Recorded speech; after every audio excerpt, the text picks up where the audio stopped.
نحمدہ ونصلی ونسلم علی رسولہ الکریم اما بعد فاعوذ باللہ من الشیطان الرجیم بسم اللہ الرحمن الرحیم ما کان محمد ابا احد من رجالکم ولکن رسول اللہ وخاتم النبیین وکان اللہ بکل شیء علیما صدق اللہ العظیم۔ ناظرین کرام، دین اسلام کی بنیاد دو عقائد پر مبنی ہے۔ پہلا عقیدہ توحید ہے، یعنی کہ یہ ماننا کہ اللہ جل شانہ کی ذات کے علاوہ کوئی بھی لائق عبادت نہیں، اور وہ ہر حوالے سے وحدہ لا شریک ہے۔ اسی طریقے سے دوسرا عقیدہ عقیدہ ختم نبوت ہے، جس کا معنی یہ ہے کہ ہمارے نبی کریم صلی اللہ علیہ وسلم کے بعد قیامت تک کسی نبی اور رسول نے نہیں آنا، اور آپ صلی اللہ علیہ وسلم اللہ کے آخری نبی اور رسول ہیں۔ ان عقائد کی تائید میں قرآن مجید کی بے شمار آیات اور نبی کریم صلی اللہ علیہ وسلم کی احادیث مبارکہ دلالت کرتی ہیں۔ یہی دو عقائد اسلام اور کفر کے درمیان حد امتیاز قائم کرتے ہیں اور ایک مسلمان کی پہچان کا باعث بنتے ہیں۔ عقیدہ توحید اور رسالت کی ہی بدولت ناظرین، مسلمانوں نے اخروی نعمتوں کے ساتھ ساتھ دنیاوی کامیابیاں بھی حاصل کیں، اور ایک وقت آیا جب نصف روئے زمین مسلمانوں کے زیر نگیں ہو گئی۔ کہنے کا مقصد یہ ہے کہ توحید و رسالت اتنے اہم اور بنیادی عقائد ہیں کہ ان کو ختم کرنے سے اسلام کی عمارت قائم نہیں رہ سکتی۔ نبی کریم صلی اللہ علیہ وسلم کے دنیا سے پردہ فرمانے کے بعد خلافت صدیق اکبر رضی اللہ تعالیٰ عنہ کے زمانے میں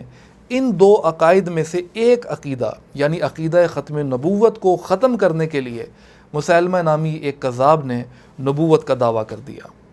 اس کے خلاف صدیق اکبر رضی اللہ تعالیٰ عنہ نے تمام صحابہ کرام کو جمع فرما کر ایک عظیم الشان لشکر تشکیل دیا، جس میں بدری صحابہ بھی شامل تھے۔ یہ بدری صحابہ جو تھے یہ اس وقت عمر رسیدہ ہو چکے تھے، اور ان کی جسمانی حالت ایسی نہیں تھی کہ وہ کسی جنگ میں شامل ہوں۔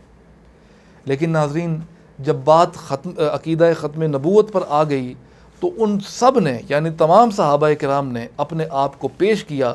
اور آنے والے مسلمانوں کے لیے ایک مثال قائم کی کہ جب کبھی بھی ختم نبوت پر کسی نے حملہ کیا تو ہر حوالے سے غلامان مصطفیٰ اور اپنے نبی صلی اللہ علیہ وسلم کا کلمہ پڑھنے والوں کی طرف سے اس عقیدے کا بھرپور طریقے سے دفاع کیا جائے گا۔ لہذا اس فوری عمل کے نتیجے میں مسیلمہ کذاب کا فتنہ ختم ہوا اور امت مسلمہ اس کے شر سے محفوظ رہی۔ ناظرین، اسی طریقے سے وقت گزرنے کے ساتھ ساتھ مدعیان نبوت کی لسٹ میں اور دیگر لوگ بھی شامل ہوتے گئے، لیکن زمانے پر ان کے دعووں کا کوئی غیر معمولی اثر نہ پڑ سکا،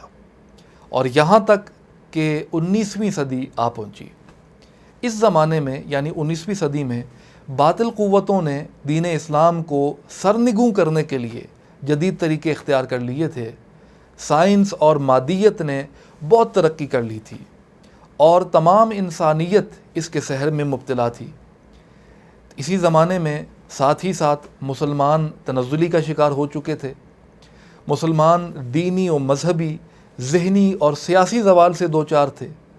لیکن اس دور میں کوئی فتنہ اتنا بڑا نہیں تھا جتنا بڑا فتنہ ابھی رونما ہونے لگا تھا۔ یہ وہی فتنہ تھا جس کے متعلق میرے جد اعلیٰ حضرت سیدنا پیر مہر علی شاہ صاحب رحمۃ اللہ علیہ کو حضرت امداد اللہ مہاجر مکی رحمۃ اللہ علیہ نے خبر دی تھی۔ واقعہ کچھ یوں پیش آیا کہ جب پیر مہر علی شاہ صاحب رحمۃ اللہ علیہ حج کرنے کی غرض سے سرزمین عرب گئے تو واپسی پر آپ رحمۃ اللہ علیہ کا مکہ شریف میں ہی مستقل رہنے کا ارادہ بن گیا۔ لیکن اس ارادے کی خبر پا کر حضرت امداد اللہ مہاجر مکی رحمۃ اللہ علیہ نے، جو کہ پہلے ہی مکہ شریف میں سکونت پذیر تھے، انہوں نے پیر مہر علی شاہ صاحب کو فرمایا کہ ان قریب بر صغیر پاک و ہند میں ایک بہت بڑا فتنہ سر اٹھانے لگا ہے، اور اگر آپ اپنے وطن میں خاموش بھی بیٹھے رہے تو بھی علماء امت اس فتنے میں مبتلا ہونے سے محفوظ رہیں گے۔ حاجی امداد اللہ مہاجر مکی رحمۃ اللہ علیہ کی اس بات سے یہ بات بھی معلوم ہوتی ہے ناظرین کہ بزرگان دین اور اولیاء کاملین کا وجود ہی اتنا بابرکت ہوتا ہے کہ ان کے صرف موجود ہونے سے کئی فتنے اگر سر اٹھاتے ہیں تو پرواز سے پہلے ہی زمین پر آ گرتے ہیں۔ لہٰذا پیر میر علی شاہ صاحب رحمۃ اللہ علیہ یہ سن کر واپس اپنے وطن تشریف لے آئے، اور یہاں آنے کے بعد کچھ ہی عرصے کے بعد مرزا قادیانی اس نے اپنی جھوٹی نبوت کا دعویٰ کر دیا، اور یہ بات واضح ہو گئی کہ جس فتنے کا حاجی امداد اللہ مہاجر مکی رحمۃ اللہ علیہ نے ذکر کیا تھا، یہ فتنہ کوئی اور فتنہ نہیں بلکہ فتنہ قادیانیت تھا۔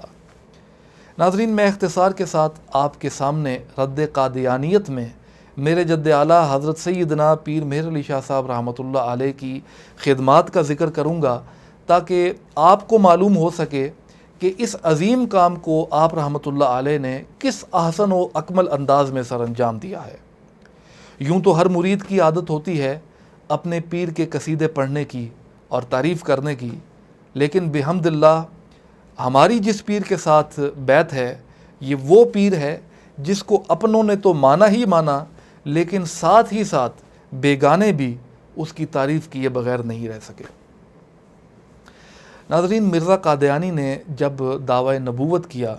اور عالم اسلام کے تمام علماء کو، تمام خطباء کو، مبلغین کو، مشائخ کو اور پیران اعظام کو للکارا اور اپنے مد مقابل آ کر جواب دینے کا چیلنج پیش کیا، تو اس وقت دنیا اسلام میں بلا کے خطباء تھے، بلا کے مقررین تھے، علماء تھے، مشائخ تھے، لیکن کوئی بھی میدان میں نہیں نکلا۔ لیکن تاریخ گواہ ہے کہ اگر مرزا قادیانی کے مقابلے میں کوئی نکلا ہے تو وہ حیدر کرار کا بیٹا مہر علی نکلا ہے۔ آپ رحمۃ اللہ علیہ نے ہر حوالے سے مرزا قادیانی کی کذب بیانی کا جواب دیا، اور اس فتنے کا اس احسن انداز سے سدباب کیا کہ آج تک قادیانیت سنبھلنے کے قابل نہیں ہو سکی۔ آج تک حضور اعلیٰ رحمۃ اللہ علیہ کے سوالات تشنہ جواب ہیں، اور قادیانی جماعت کا کوئی مبلغ یا کوئی خلیفہ ان کا جواب نہیں دے سکا اور نہ ہی کبھی دے پائے گا۔ مرزا قادیانی نے ایک دعوت نامہ اپنے پیرو مولوی عبد الکریم سیالکوٹی کے ذریعے گولڑا شریف بھیجا تھا، جس میں یہ لکھا ہوا تھا کہ بقول مرزا قادیانی کے اس نے کہا کہ میں مسیح موعود ہوں اور خدا تعالیٰ کی طرف سے احیاء دین کے لیے مامور کیا گیا ہوں، لہٰذا آپ اس مشن میں میری مدد کریں۔ اس تحریر کے جواب میں پیر مہر علی شاہ صاحب رحمۃ اللہ علیہ نے یہ لکھوایا کہ میں آپ کو مسیح موعود اور مامور من اللہ نہیں مانتا، اور آپ اپنی توجہ غیر مسلموں کے ساتھ مناظرات اور تبلیغ اسلام پر ہی مرکوز رکھیں اور عند اللہ ماجور ہوں۔ لیکن جب مرزا قادیانی کی جانب سے فتنہ و فسادات میں آئے دن اضافہ ہوتا گیا، تو بالآخر حضور خاتم النبیین ہمارے آقا و مولا حضرت محمد مصطفیٰ صلی اللہ علیہ وسلم کا حکم پا کر پیر میر علی شاہ صاحب رحمۃ اللہ علیہ مرزا قادیانی کے مقابلے کے لیے میدان میں نکلے۔ آپ رحمۃ اللہ علیہ نے ایک رسالہ شمس الہدایہ فی اثبات حیات المسیح کے نام سے تحریر فرمایا، جس کو سارے ہندوستان کے علماء اور مشائخ میں تقسیم کرا دیا گیا۔ اس رسالے کی ایک کاپی جو تھی وہ آپ رحمۃ اللہ علیہ نے مرزا قادیانی کو بھی بھجوا دی۔ اس کتاب میں پیر مہر علی شاہ صاحب رحمۃ اللہ علیہ نے مرزا قادیانی کے تمام دعووں کا رد بلیغ کیا جو وہ اپنی نبوت کی دلیل کے بنا کر پیش کرتا تھا۔ اسی کتاب میں پیر مہر علی شاہ صاحب رحمۃ اللہ علیہ نے مرزا قادیانی سے کلمہ طیبہ یعنی لا الہ الا اللہ محمد الرسول اللہ کے معنی بھی دریافت کیے، جس کا جواب قادیان سے آج تک نہیں آ سکا۔ جس شخص کو ناظرین اپنی نبوت اور علمیت کا دعویٰ ہو اور وہ کلمہ طیبہ جو کہ ایمان کی بنیاد ہے اس کا ہی معنی نہ کر سکے، یہی ایک دلیل اس کے جھوٹے ہونے کے لیے کافی ہے۔ اس کتاب کے شائع ہونے کے بعد خط و کتابت کا ایک سلسلہ جاری رہا، جس میں قادیان سے حکیم نور الدین نے حضور اعلیٰ رحمۃ اللہ علیہ سے 12 سوالات کیے، جن میں سے سب سوالات کا کافی اور شافی جواب پیر میر علی شاہ صاحب رحمۃ اللہ علیہ نے تحریر فرما کر قادیان بھجوا دیا۔ اسی خط و کتابت کے دوران پیر میر علی شاہ صاحب رحمۃ اللہ علیہ نے حکیم نور الدین سے ایک سوال کیا جو آج تک تشنہ جواب ہی رہا، اور یہ سوال حقیقت معجزہ کے متعلق تھا۔ جب ملک کے طول و عرض میں حضرت پیر مہر علی شاہ صاحب رحمۃ اللہ علیہ کی تحریریں گردش کرنے لگیں اور علماء اور فضلاء سے داد تحسین حاصل کرنے لگیں، اور عوام کی طرف سے کتاب شمس الہدایہ کے جواب کا مطالبہ یہ بھی زور پکڑنے لگا، تو مرزا قادیانی صاحب نے جوش میں آ کر مناظرے کا چیلنج کر دیا۔ اس چیلنج میں قادیانی نے یہ نہیں کہا کہ آئیے میرے جن جن عقائد اور دعووں سے آپ کو اور تمام عالم اسلام کو اختلاف ہے، آئیے، یعنی یہ دعوے کیا تھے؟ مثال کے طور پر وفات مسیح کے متعلق میرا اس نے یعنی اس کا مسیح موعود ہونا، یا ذلی بروزی، یا بلکہ مستقل نبوت کا دعویٰ، اور اس طرح کے دیگر دعووں پر ہم مباحثہ کر لیتے ہیں تاکہ عالم اسلام پر حق واضح ہو جائے۔ بلکہ مرزا قادیانی نے بجائے یہ کہنے کے یہ چیلنج پیش کر دیا کہ آؤ میرے ساتھ عربی میں تفسیر نویسی کا مقابلہ کرو۔ اسی حوالے سے مرزا قادیانی نے جولائی 1900 کو اشتہار شائع کروا دیا، جس میں پیر مہر علی شاہ صاحب رحمۃ اللہ علیہ کو عربی زبان میں تفسیر لکھنے کا چیلنج کر دیا۔ قادیانی نے کہا کہ لاہور میں ایک جلسے کا اہتمام کرتے ہیں جس میں میں اور پیر مہر علی شاہ صاحب رحمۃ اللہ علیہ قرآن کی تفسیر نویسی کا مقابلہ کریں گے۔ اس نے کہا کہ قرآن اندازی کے ذریعے قرآن شریف کی کوئی صورت نکالیں گے اور اس میں سے 40 آیات یا ساری صورت، اگر وہ صورت 40 آیات سے کم نہ ہو، یہ ہم لے لیں گے اور اس صورت کے حقائق و معارف فصیح عربی زبان میں اسی مجلس میں لکھیں گے، اور ہر فریق کو اس کام کے لیے 7 گھنٹے دیے جائیں گے۔ آخر میں اہل علم حضرات یہ فیصلہ کریں گے کہ کس کی تحریر لغت کے اعتبار سے زیادہ اچھی ہے۔ جس کی اچھی ہوئی اور جس تحریر میں نئے نکات ہوئے تو وہ سچا ہوگا۔ مرزا قادیانی نے خود ہی ان علماء کے نام بھی اسی اشتہار میں شائع کروا دیے جنہوں نے آخر میں جو دونوں تحریریں تھیں ان کو دیکھ کر فیصلہ کرنا تھا۔ قادیانی نے یہ بھی اقرار کیا کہ اگر میں اس مقابلے میں ہار گیا تو اپنی تمام کتابوں کو جو میں نے لکھی ہیں اپنے دعووں کے متعلق، ان تمام کتابوں کو میں جلا دوں گا اور اپنے تئیں مردود سمجھوں گا۔ اس اشتہار کے جواب میں پیر مہر علی شاہ صاحب رحمۃ اللہ علیہ نے تحریر فرمایا کہ مجھے لاہور جلسے میں حاضری تمام شرائط مذکورہ کے ساتھ قبول ہے اور منظور ہے۔ آپ رحمۃ اللہ علیہ نے مزید فرمایا کہ میں چاہوں گا کہ مرزا صاحب جو مسیحیت، مہدیت اور رسالت کے دعوے دار ہیں، صرف تحریری مقابلہ نہیں بلکہ زبانی تقریر بھی فرمائیں اور اپنے موقف کو ثابت کریں۔ اس کے بعد صوبہ پنجاب، سرحد اور ہندوستان کے 60 علماء اور مشائخ کے دستخطوں کے ساتھ ایک اشتہار مرزا صاحب کی دعوت کے جواب میں جاری ہوا، جس میں یہ لکھا تھا کہ ہمیں پیر مہر علی شاہ صاحب رحمۃ اللہ علیہ کا اشتہار جواب دعوت ملا ہے اور ہم 25 اگست سن 1900 کو پیر صاحب کے ساتھ جلسہ لاہور میں حاضر ہوں گے۔ انہوں نے یہ بھی کہا کہ مرزا صاحب کو تقریری مباحثہ بھی کرنا چاہیے اور یہ ان کے پاس سنہری موقع ہے اپنے دعووں کو عوام الناس کے سامنے سچا ثابت کرنے کا۔ جب مرزا قادیانی صاحب کو ان باتوں سے مطلع کیا گیا اور یہ بھی بتایا گیا کہ اگر وہ مباحثے کی شرائط میں تبدیلی یا ترمیم کرنا چاہتے ہیں تو بروقت اطلاع کریں، لیکن مرزا صاحب اس وقت تک اپنی یعنی جو قادیانی جماعت تھی اس کی خوش فہمی میں اس قدر آگے جا چکے تھے کہ اب ان کے لیے قدم واپس لینا بے حد دشوار تھا۔ قادیانی جماعت کے نزدیک تو اس مناظرے کا نتیجہ بھی حتمی تھا اور وہ یہ سمجھتے تھے کہ تمام لوگ مرزا صاحب کی بیعت کر کے ان کے سلسلے میں شامل ہو جائیں گے۔ تو مرزا صاحب یہی چاہتے تھے کہ ان کی جماعت کے نزدیک ان کا جو شخصی جو ہے ان کا تشخص ہے اور مقام ہے وہ تا دیر قائم رہے، لہٰذا وہ خود تو خاموش رہے البتہ اپنے ایک حواری جس کا نام محمد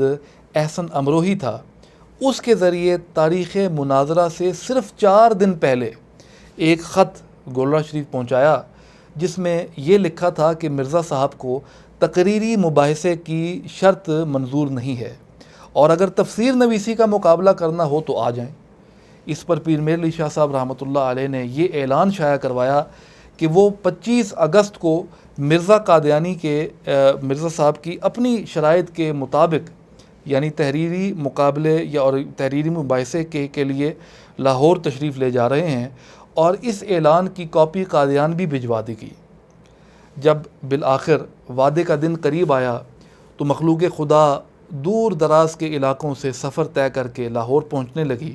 اور دیکھتے ہی دیکھتے ہزارہا لوگ لاہور پہنچ گئے۔ علماء، مشائخ اور درویش حضرات اور ہر طبقے سے تعلق رکھنے والا مناظرے کے احوال کو دیکھنے کے لیے لاہور پہنچ گیا۔ اس مارکے میں تمام اسلامی فرقوں کے رہنما ایک پلیٹ فارم پر جمع ہو گئے، اور سب نے متفقہ طور پر اس مباحثے میں حضرت سیدنا پیر مہر علی شاہ صاحب رحمۃ اللہ علیہ کو اپنا سربراہ اور قائد تسلیم کیا، اور اس کا اعلان بھی کیا۔ آپ رحمۃ اللہ علیہ 24 اگست کو گولڑا شریف سے لاہور کے لیے روانہ ہوئے، اور 50 کے قریب نامی گرامی علماء حضرات آپ کے ساتھ تھے۔ جب آپ لاہور پہنچے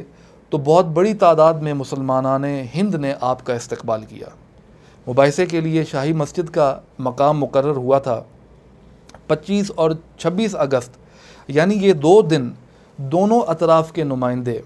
اور عوام جو تھی وہ مسجد میں جمع ہو کر منتشر ہوتے رہے، اور قادیانیوں کی طرف سے یہی کہا جاتا رہا کہ مرزا صاحب ضرور آئیں گے، لیکن حقیقت میں مرزا صاحب کو نہ ہی آنا تھا اور نہ ہی وہ آئے۔ قادیانی جماعت کے لوگوں نے بہت کوشش کی کہ کسی طریقے سے مرزا صاحب آ جائیں، لیکن وہ نہیں آئے۔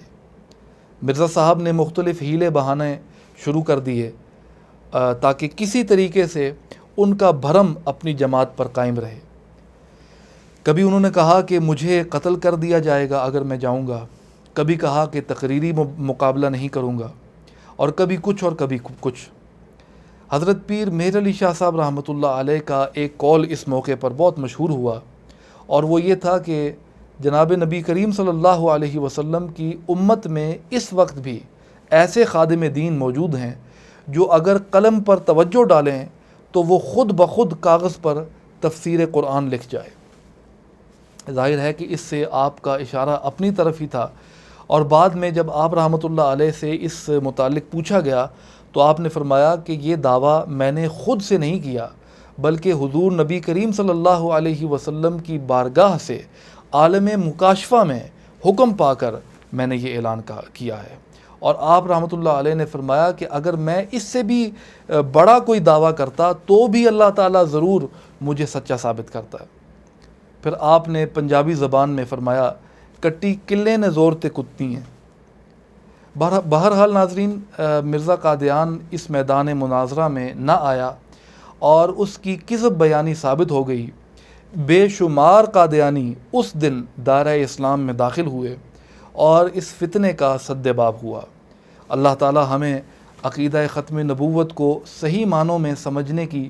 اور اس کا دفاع کرنے کی توفیق عطا فرمائے، اور ہم سے راضی ہو۔ آمین بجاہ سید المرسلین۔